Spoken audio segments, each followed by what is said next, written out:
Ronny, so at the beginning, would you like to introduce yourself? What's your background? How did you become a photographer? What's the road or what's the way that took you all the way here?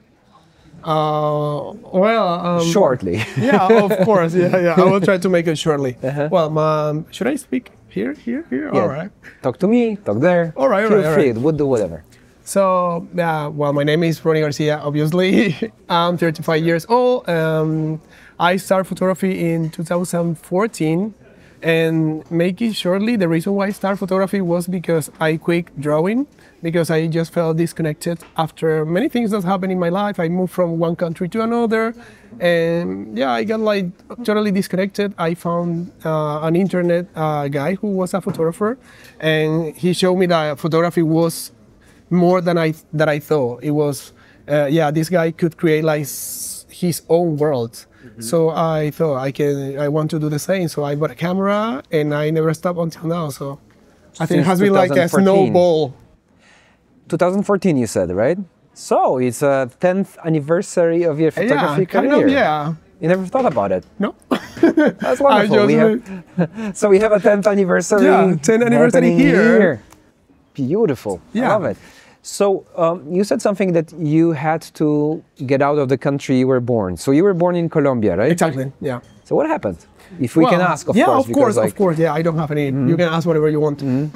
We moved from Colombia because my mom got married with a Chilean man. So we moved all the family there. So it was familiar things. So I never expected to end in a country was so far away. The only thing that I knew from Chile, even in Latin America, was like a museum festival that they do that. And only that. I didn't know anything about the country. So yeah, after 14 years, I can say I know a lot. And I belong to there too, because I have been so many years. So yeah. So was photography, because you went from Colombia to Santiago de Chile, right? To the capital, which is big city. Exactly. I guess not easy move? No. So how old were you by that time? I think for me, it was very difficult because I came from a city which is in the north of Colombia, Caribbean. Everyone is very slow because of the heat, of the weather. Everyone is very slow. And yeah, when I moved to a place like Santiago, that is big. I mean, Chile is not the biggest country, but Santiago is a big city. Like 3/4 of the population live there, like 8 million, something like that. So there are so much people, so much car, so much going on. So if you don't follow the city will eat you. So when I arrived there, like I was only a boy from literally a town. Barranquilla is a city, but it's a town compared to Santiago. So it was difficult for me because I wasn't used as this fast in life, So in the beginning, it hits me hard. But I think with the time, I started getting used to it because you have to. I didn't have any other option. Yeah. I think, but I'm not sure, but I think that somewhere I found this information that Chile is the most urbanized city in the world, in the meaning that most of the people live in cities. There's a very, very few people living in rural areas in Chile. Actually, I think it must be true because if you go to the south, if you go to the north, mainly to the south, you're gonna find so many empty places. But and the reason why it is that I think cool. Yeah, it's cool because you can move to the countryside and you will find many beautiful landscape without no people.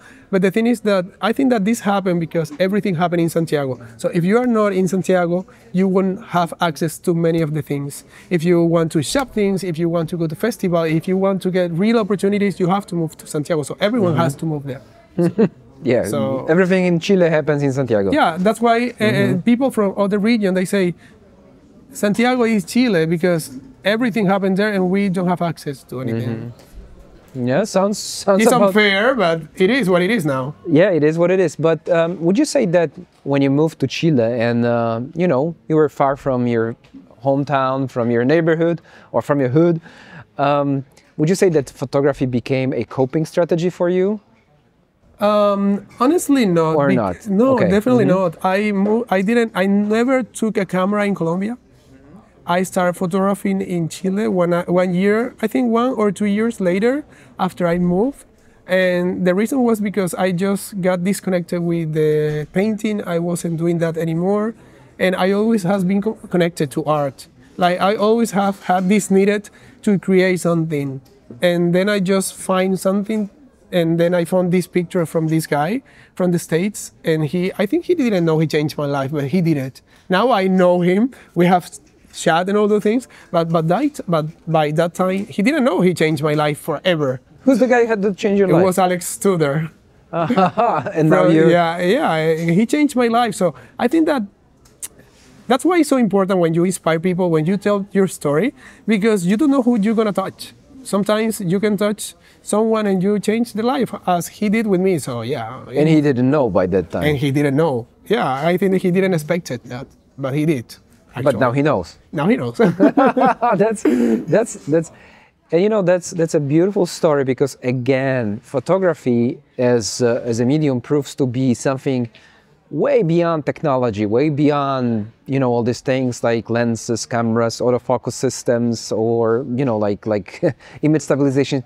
It's all very important to master, but it took you on a long journey that is beyond technology. Right? Exactly.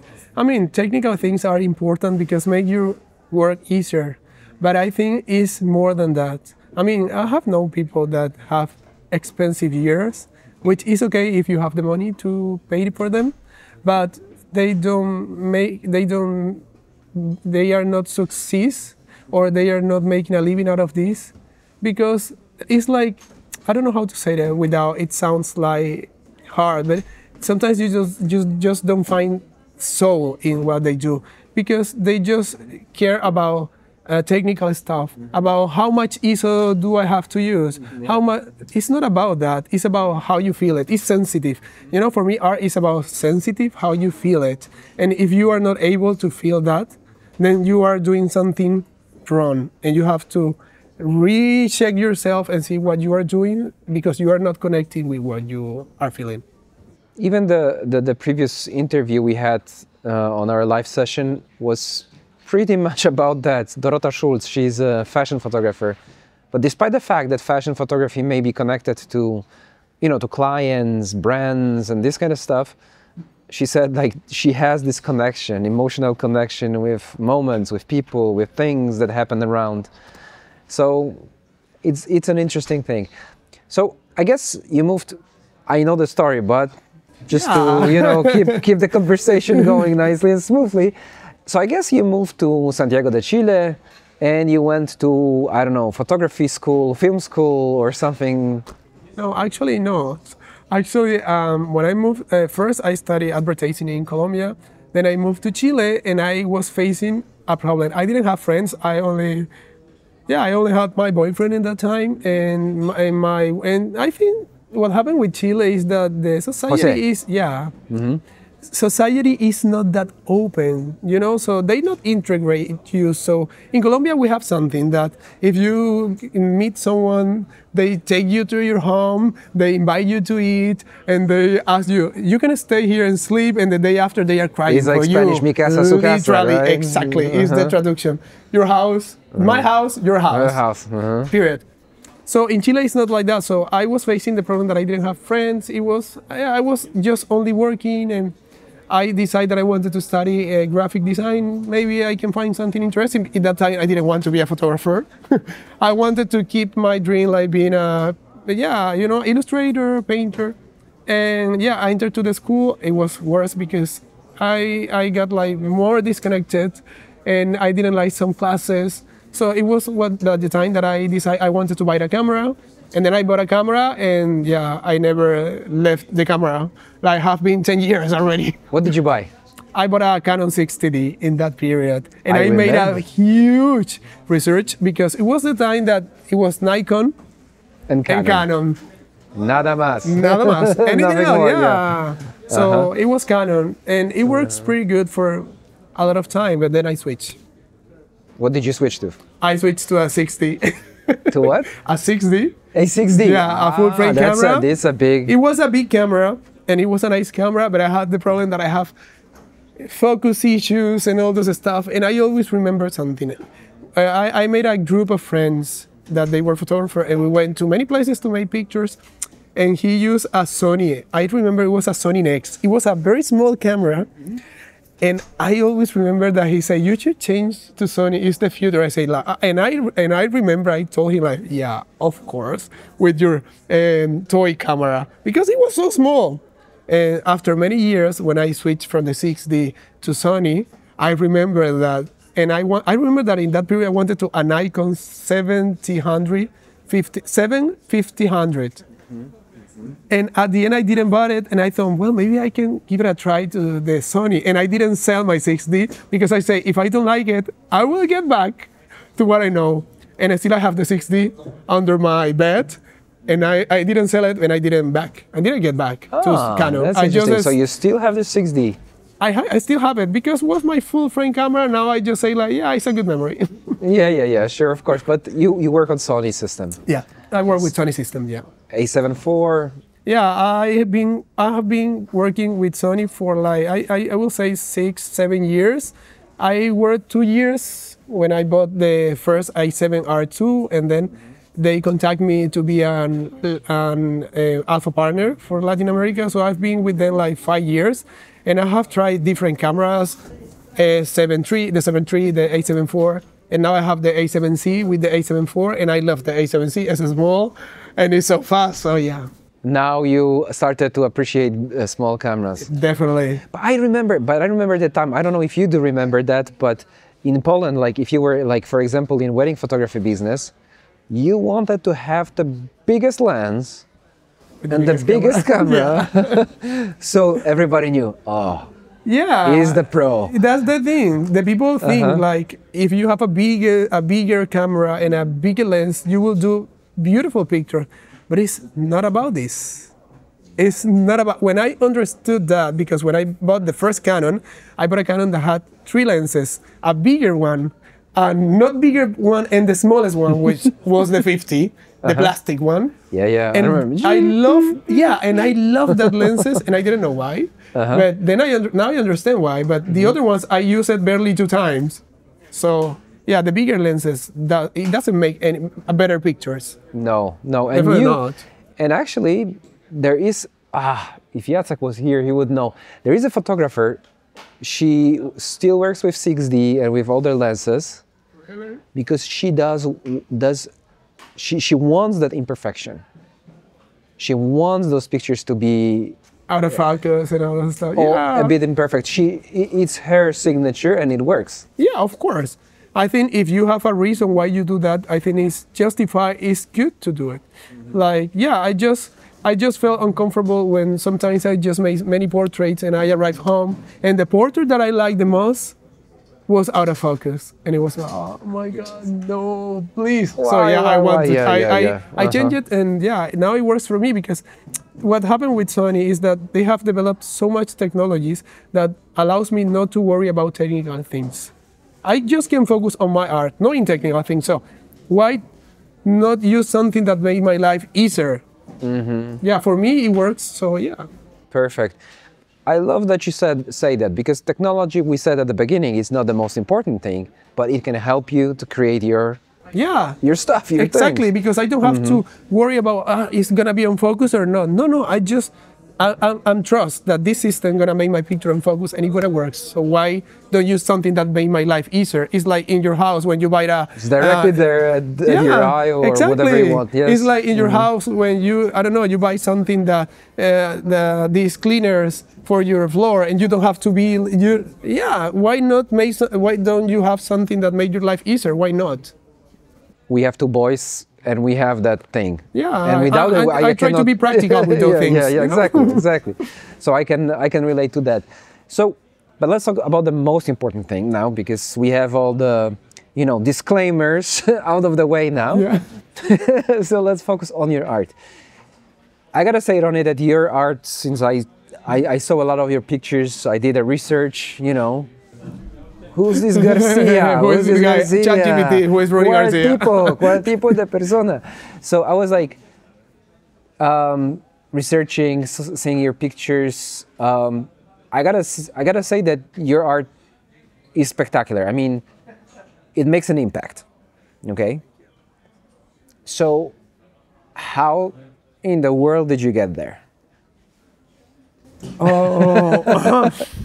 Well, I think it's. I mean, I think we kind of have a little bit of an answer, but yeah, I think like it's in what I told you before. I think that for me first is to be true to who you are, because when you are who you are, you will create from that corner, and you will notice that people will connect with what is happening to you. So I don't say that all the pictures must to have a big message behind, but when you create from who you are, people are gonna relate it with that. People are gonna connect with that. They're gonna feel that they understand what you are doing because maybe they are facing something that you are passing and they're gonna connect. And this is the people that value it, what you do. So I think that this is how you create an impact. You don't need more.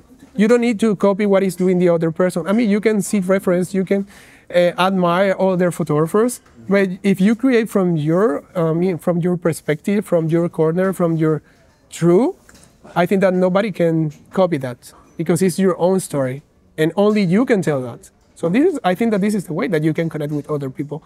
At least this is what I do with my job. Sure, that's a beautiful answer. But now let's dig deeper. Like let's switch to details. Let's take let's peel the orange. The orange, and let's see what's there. Like we want to get to the seed, because like your photography seems to take a lot of effort and time to create. Would that be a true statement? Yeah, definitely. I mean, I think that I have been evolving to a place that I will try to take less time. I spend more time making the picture, preparing the picture, looking for everything to make it on camera as much as I can, and then spend less time in the computer. Because I realize, I understand now that I enjoy more the time that I'm doing the picture that I'm doing editing, you know? So yeah, it takes a lot of... You enjoy taking the picture more, if I understand well, than editing process. Editing. Now, yes. In the past, not. In the past, I love to be in Photoshop. I used crap pictures and I was happy trying to fix them.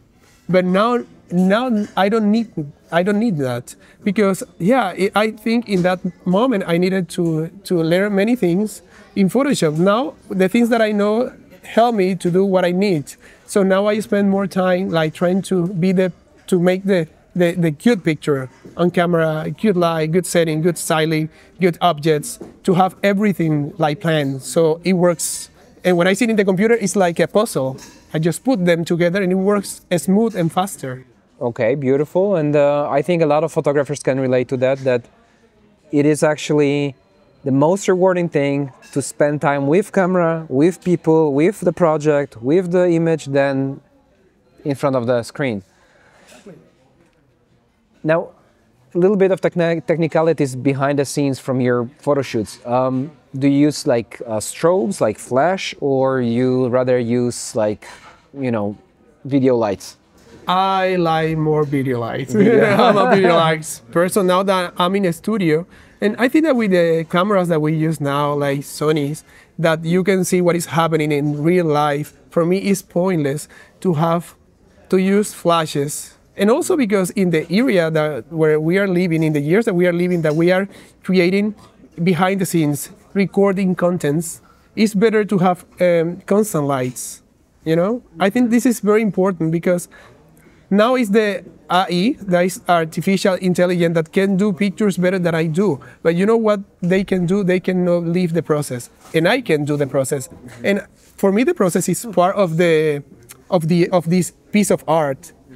They are together. So artificial intelligence can do the process. They cannot share the process. They can do it in a minute. Yeah, but I can do the process, and people will feel like connected to that process too. That's exactly the point. We had that conversation some time ago with Krzysztof, that when people see AI-generated images, they may be beautiful in sense, like visually striking. Yeah, they are perfect. But you do not like. I think it's even tested that people tend to swipe those AI images super fast. There is no soul there, It's true. I mean, it makes an amazing job, and I have used artificial intelligence to create some things, to fix some things. But honestly, the process is what really matters at the end, because everything that you leave, you know, there is a picture that is not in my Instagram, sadly, because I haven't edited. But the other day, I invited my mom to the studio. I never made a portrait of her. So I say, Mom, you should come to the studio. I want to make you a portrait. So when she was coming, I thought, maybe we could do a self-portrait. I mean, I can do a self-portrait with my mom, not only a portrait of my mom. So we spent the whole day setting. So I was inspired by La Pietà, by this sculpture. And yeah, I thought my mom is this kind of mom that she's always caring about everyone, about us, so protective. So yeah, I think that this La Pietà show that this Maria that is with Jesus, you know, like crying. So I thought this is a good.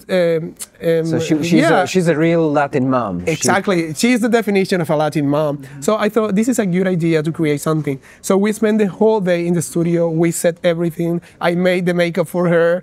We laughed so much. She was so tired, but she was there until the end.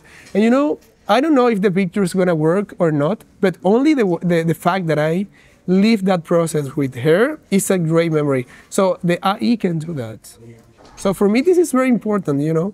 I understand now and I value so much the process and that I can record and I have this process with me because this is, it doesn't have any price and nobody can take me that. So would you say, like, for example, this picture, it's a portrait, like with a hand, and there's a light. Did you use AI to create any of those? No, no. And this is amazing because I started taking. I'm a person that I like to learn everything because I like to make everything by my own.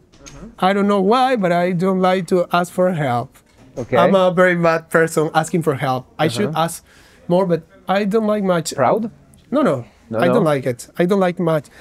No, it's not it's not proud. It's that maybe I feel like I'm gonna bother the other.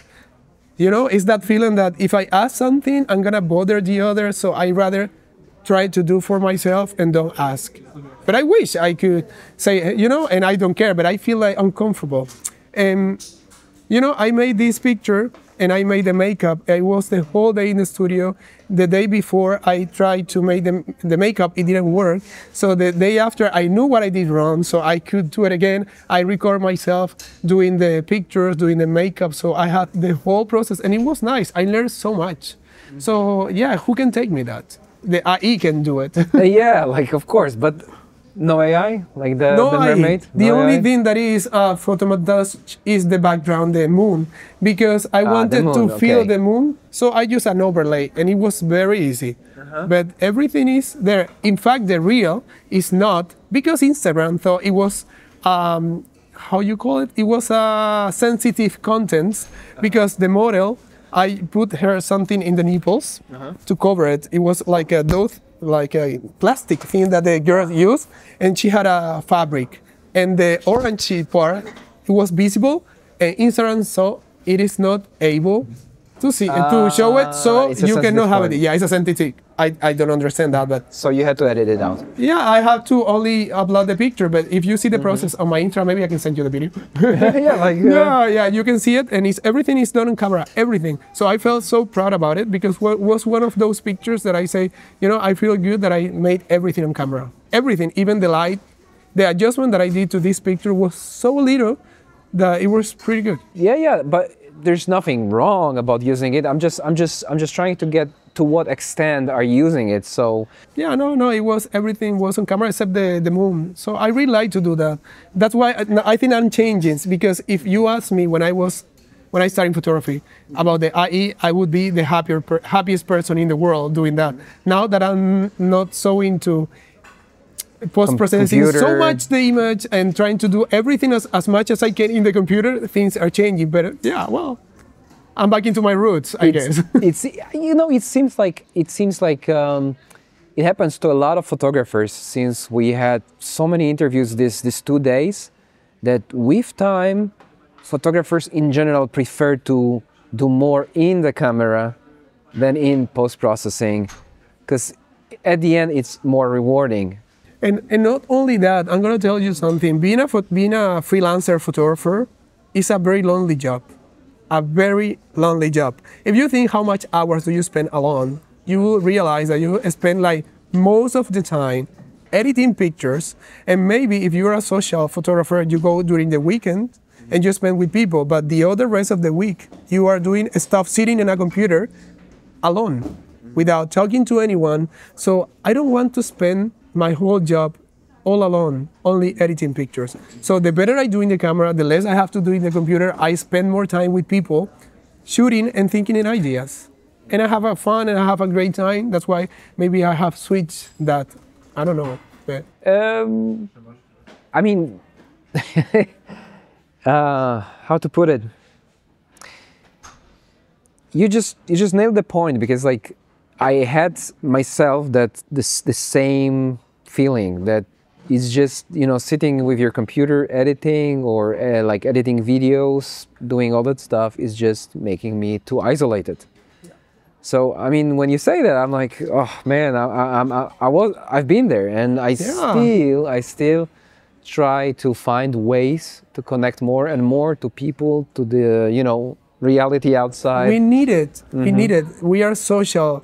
We are social animals. We need that. We need to connect with other people. And even though it's good for our brain, for our creativity, the more we spend time with creative people, it makes us more creative. You can discuss about idea. You can show what you're doing. But still, to be alone all day, no, it's so sad. Come on, it is so sad. I try to create groups. I have tried many times. I have failed, but I don't give up. I'm still trying. Does it work in Spanish? Tristeza? Tristeza? Yeah, tristeza. Yeah, it's very sad. Yeah. Sadness, right? Yeah, it's very sad. And so I think that we have to try to create spaces where we can share what we do, and we can collab, and we can help each other, because in that way we all gonna grow. So now you say that you have this new workflow kind of thing, that you discuss your ideas with people, or you spend time with people, like preparing for the new photo shoot. So how do you find ideas? Because like your pictures are super cool. I mean, there's so many ideas there. How do you find them? Well, I think I have to start saying that I'm ADHD, which made my brain being like in a state of chaos constantly. The other day it was a few months ago, and I was speaking to Jose, and I told him, like, you know, you never feel like you can stop thinking. Like, it's like I can portray it like if you have a circle with words and ideas doing this all day. So my mind never stop. So for me, I think that I can have ideas all the time, because I'm just talking to you, but maybe someone there is moving something, and I'm just thinking about it, and something comes to my mind. So all the ideas, easily distracted. Yeah, and I need to do many things at the same time in order to get focused in something, because otherwise I can. In the university it was the same. I need to draw. Well, I was listening my professor, because otherwise I couldn't. When I see a movie and I have to sit on the sofa, I fall asleep because I only see in the movie, and I can't do it. And definitely I can do it. So yeah, I go to internet, I look so much image, I study the image, because this is something that I will say about me. I like to study so much.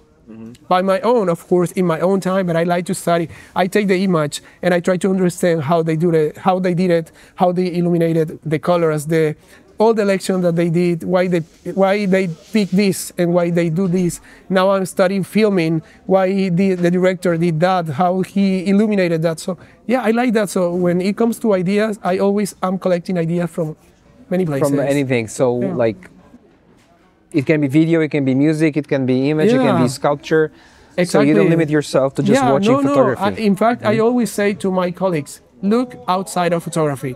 There are so much things: architecture, internal design, performance. There are so much things that can inspire you that you are losing because you are only seeing photography, and you are repeating and doing the same that everyone is doing. So try to look out of your comfort zone, and you will find many things. Is there a project you would like to create, or you're working on right now? Dream projects? Is there something that you dream of achieving right now? Yeah, I think I have many projects for these years. One of those is to create a book. I think that I need to create a book. I want to have a book where I can put the things, and yeah, I'm trying to figure out how to tell a story about it, you know, to tell my story through my pictures and through the people I have portraits. And also I have another project that is portray my family. I want to bring them to my world, each of them that live in Chile. Because I say, picture, yeah, it's beautiful, but picture is a memory. And I made a picture of my grandpa, which I can show you. You can show you here. And this picture is very special for me because I never have. You have it here? Yeah, I have it.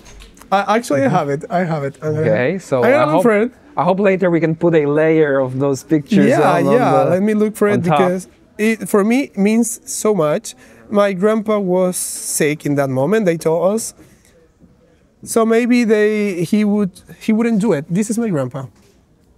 So yeah, well, you know, when I received the news, it was. I don't know. That's visible? Nah, I don't think so. Probably not. No, right? But it's you know, when picture, I received that news, it was. I felt so sad, and I questioned myself, like, you know, I never have portrayed my grandpa and what he means to me. And I thought he has been a person who has lived so many years. He has gave up so much. So I wanted to portray him as a, it was, for me, it was like a, I don't know the word in English, but it's like an analogy, I don't know, between, analogía, yeah? Between a tree and a human life. Oh, wow. So for me, it was so that's why the leaves are exactly. Here. And the flower is like what he left, all his kids, all his sons, you know, all those things. So maybe it's not the best picture in the world, but for me, it means so much. For him, means so much. And he was so happy that day that this told me, like, you know, I need to portray my people because I want to remember them as I want. So you basically introduced a beautiful example of a visual language.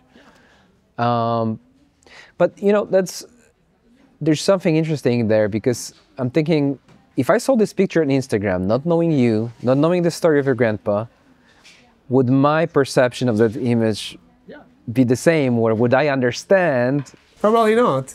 You know what I mean? But this is the cool thing because art, for me, art works in that way because you will understand depending on how on what you are living in that moment. Depending what you're living in that moment, you will understand that art. So yeah, I like to leave it open. Like if you are passing for something and this picture makes you feel in that way, it's totally fine. I don't need to explain what I feel.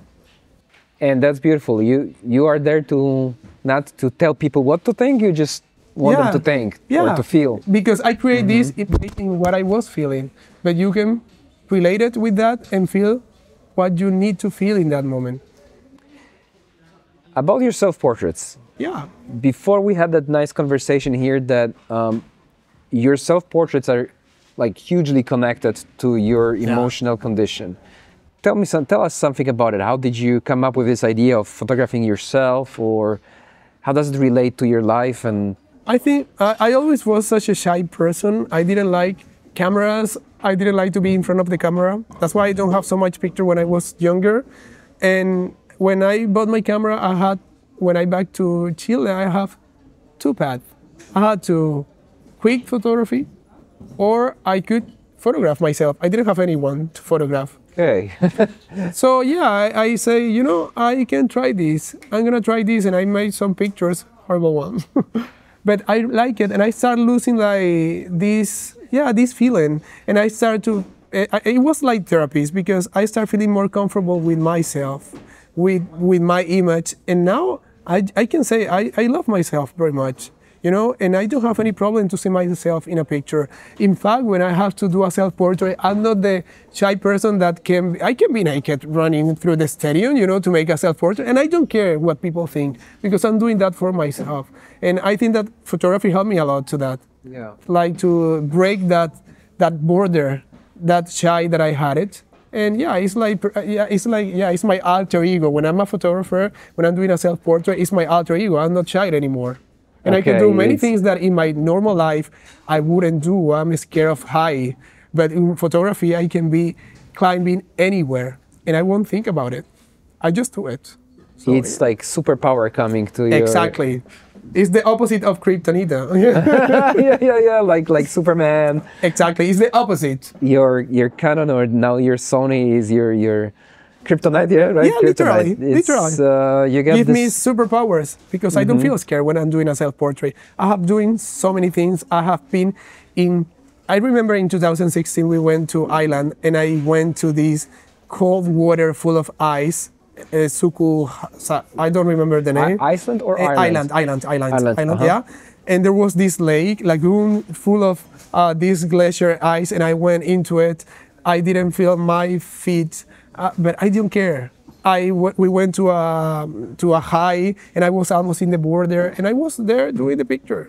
So, but in my normal life, I wouldn't go there, never. Yes, but you felt this like flow I feel of like creativity, this adrenaline. pumping. Like I feel I need to do it. I just can do this one time, so I will do it, and I do it. Because you would never come back. The situation I don't know not... when maybe I won't have the chance anymore, so I have to do it. Amazing, amazing. I'm pretty sure that a lot of photographers, creatives in general would relate to that. There's this specific type of flow coming up, you know? We feel these like butterflies in the stomach, and I feel it. I say like, this is the moment I have to do it. I don't have any other time. I remember when we went to the north of Chile, we passed for a volcano. I said, Jose, we have to stop here. I have to make a picture. I got naked. I got into the water, and I didn't care. Car was passing, and I say, it doesn't matter. Let's go and let's do it. Yeah, because I just have one time to do it. So some of the works are Jose's works. No, it's your ideas, but Jose's executing those. Yeah, those works. He helped me a lot. Well, many times he's helped me when he can. He helped me a lot. So yeah. But coming back to what you said, that's one of the things I would like our viewers to remember from that interview is that you found no excuse to create.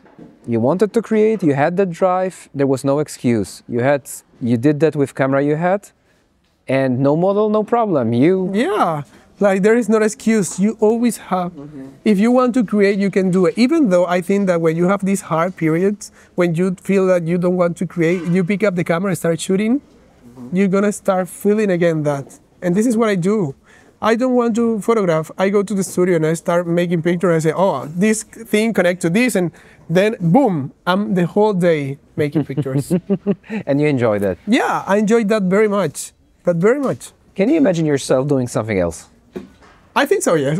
Yeah, like what would you do? I think I have this idea in my mind for a very long time, that to be a DOP, or to be a director, to be in the filming world too, beside photography. So because now I don't see my pictures only as a single image. I think in my pictures as a series, as a movement, as a many more things. So yeah, I think that I'm getting at the point that I need to evolve that part. So I'm doing that. I'm working in that. I'm studying a lot. So yeah. I said that before. Ronny Garcia will be your future Netflix show director. No, I'm laughing, but it may happen because, like as I said before, Chile and generally Latin America had a lot of like filmmakers blooming. Specifically, I think Chile was very visible great. in filmmaking. I have some friends that I always try to learn for myself, but I can always ask, what do you think about it? And I see so much things, and because of my background, I think that there are things that you cannot learn only by practice and training your eyes and your brain. And the aesthetic, the sense of aesthetic, you only can train it, and you can train it by time. And this is something that I do a lot. So I'm not humble in that. I think I train a lot myself, and still I do it, like trying to understand how create beautiful things, pleasing things, how I can deliver a message, the right message in the way that I want. And I gotta say that it's visible in your pictures that the execution is there, like the guy had an idea, he made it. I got it now. I want it now. yeah, that's very true. However, having said that, coming back a little bit to technicalities, it's one of the last questions for now. Do you have a favorite lens? Let me think. I have had my periods, because I remember I was like 3 years ago, I was the biggest fan of 135 millimeters when I was shooting only outdoor. it was my lens. Before that was the 50 millimeters. I have this 6, the planar 6 from Sony, the 1.4. Size, yeah. Size, yeah. That's a size. It was a very good lens. It is a very good lens. And then was the 135, and now I think that I'm in the, because of the studio, I'm in the 24-70 and the 70-200. The So G Master. You switched to zoom. Yeah, and I didn't like the zooms lenses, but remember, like, I think it was last year's, I went to Madrid and I went to a studio, and the guy from the studio had it, and he said, "Do you want to try it?" I said, "Yeah, sure, why not?" I said, like, "Yeah, whatever, whatever." And I tried the lens. Be serious.